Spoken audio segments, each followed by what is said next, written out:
السلام علیکم ورحمۃ اللہ تعالی وبرکاتہ۔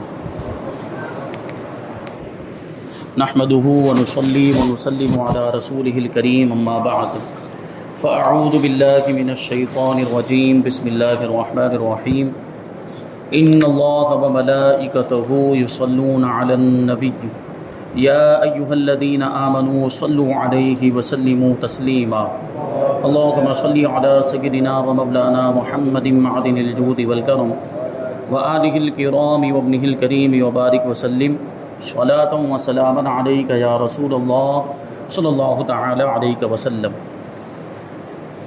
عزیزان ملت اسلامیہ، الحمدللہ آج سے انشاءاللہ تبارک و تعالی سورہ فاتحہ کی تفسیر شروع ہوگی۔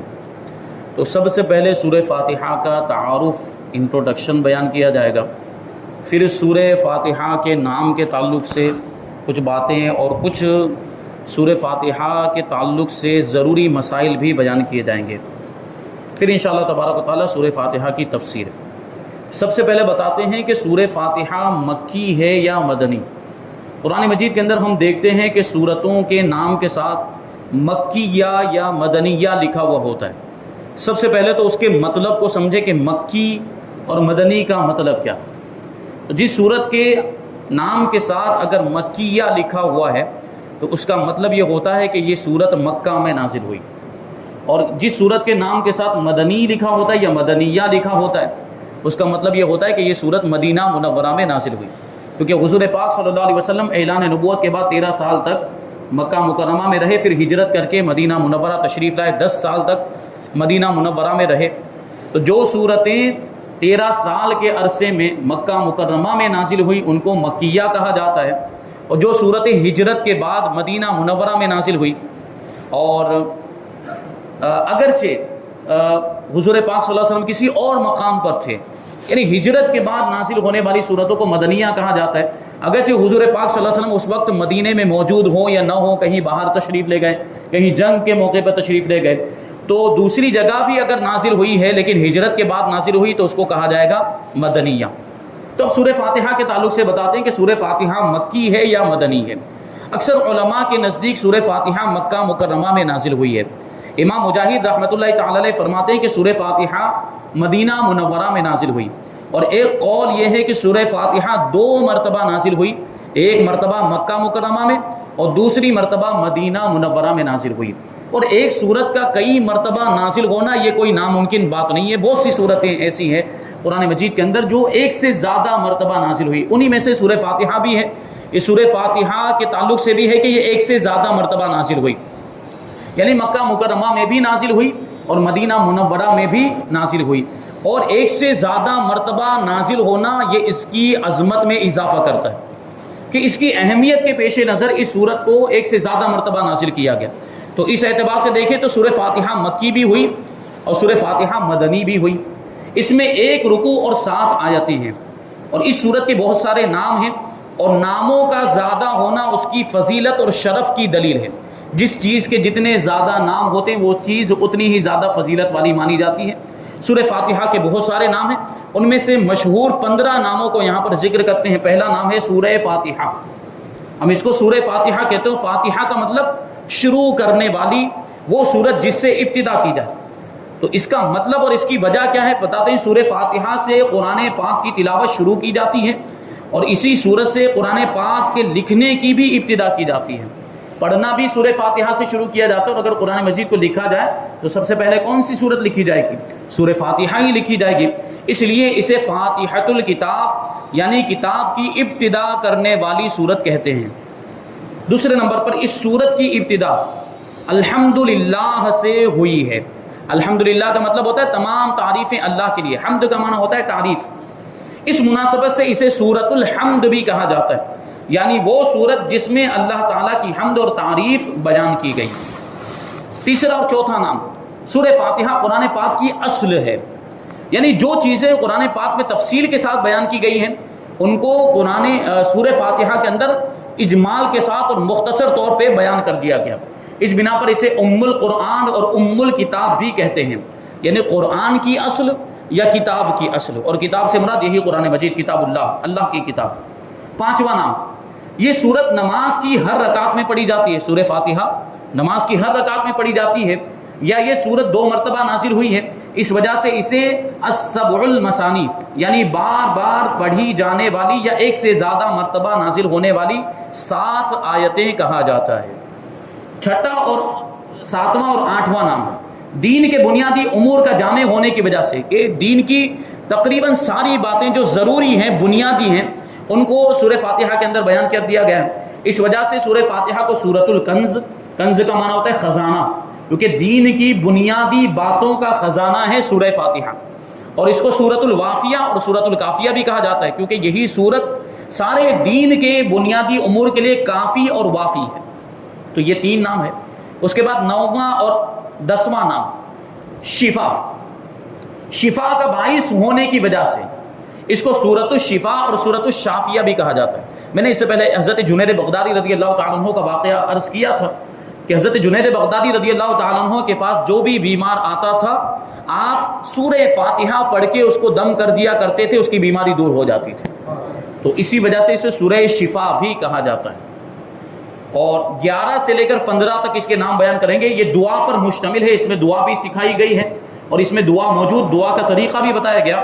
دعا پر مشتمل ہونے کی وجہ سے اسے سورۃ الدعا بھی کہا جاتا ہے۔ ہم دعا کرتے ہیں اہدنا الصراط المستقیم، اے ہمارے پروردگار ہمیں سیدھا راستہ چلا، تو دعا کر رہے ہیں ہم اس میں۔ تو یہ دعا والی صورت بھی ہوئی۔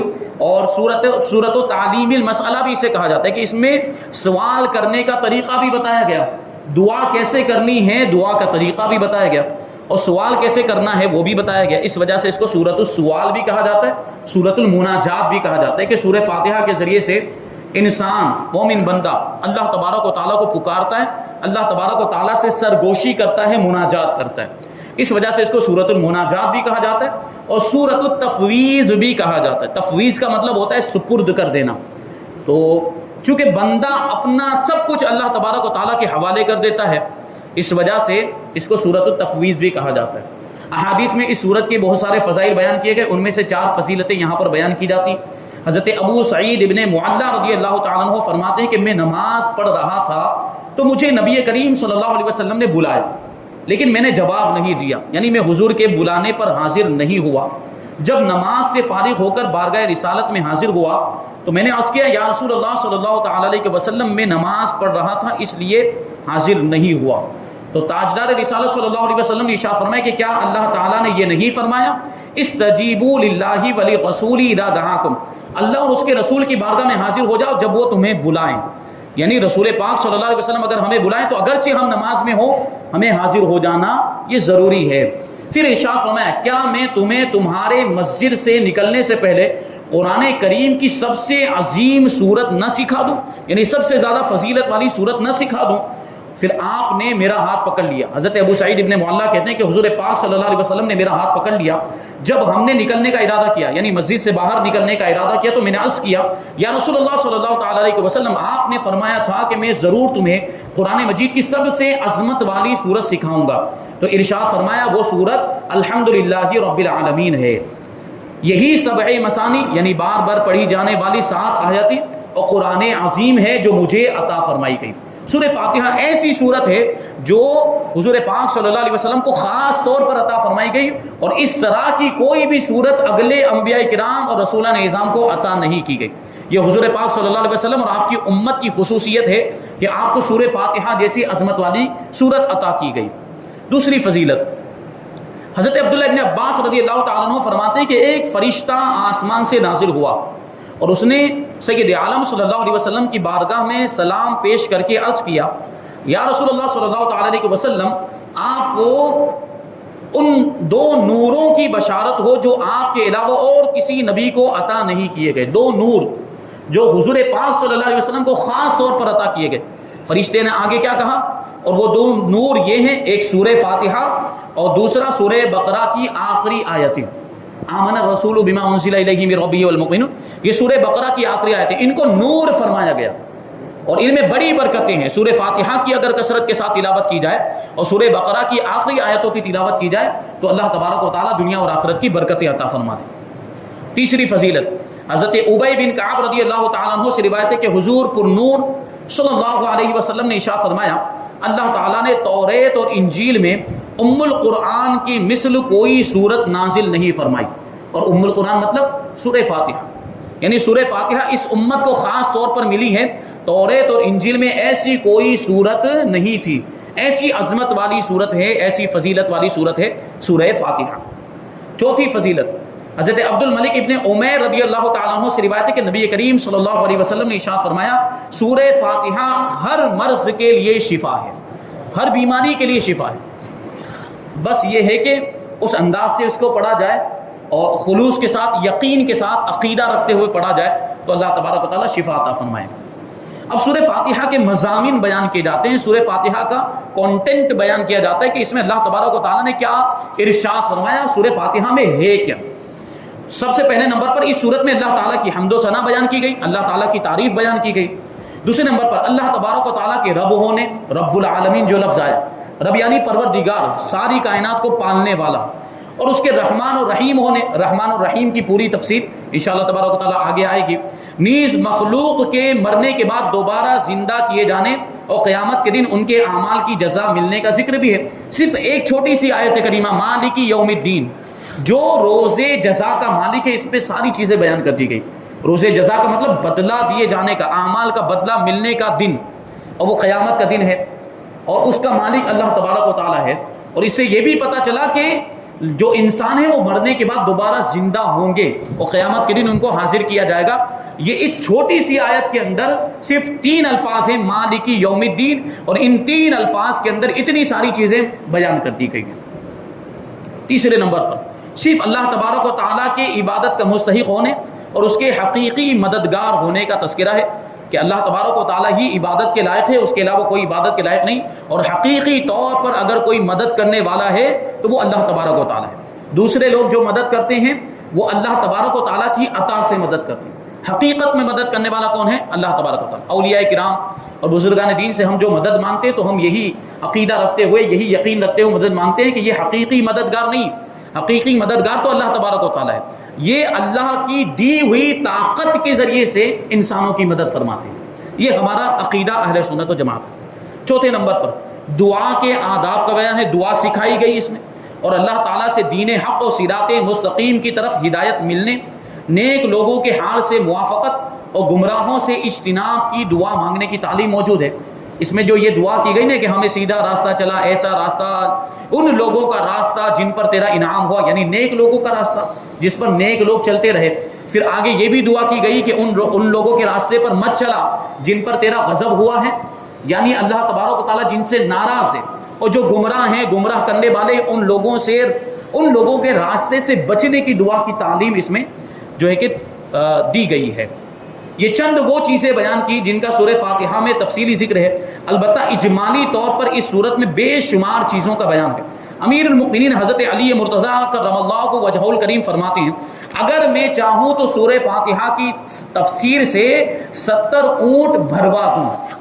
یعنی سورہ فاتحہ کی اگر میں تفسیر لکھوں اور اس کے جز تیار کیے جائیں، یعنی کتابی شکل میں ایک حصہ، دوسرا حصہ، تیسرا حصہ، ایسے کتابی شکل میں اس کے جز تیار کیے جائیں تو صرف سورہ فاتحہ کی تفسیر میں یہ کتنے اونٹ بھر جائیں گے؟ 70 اونٹ بھر جائیں گے.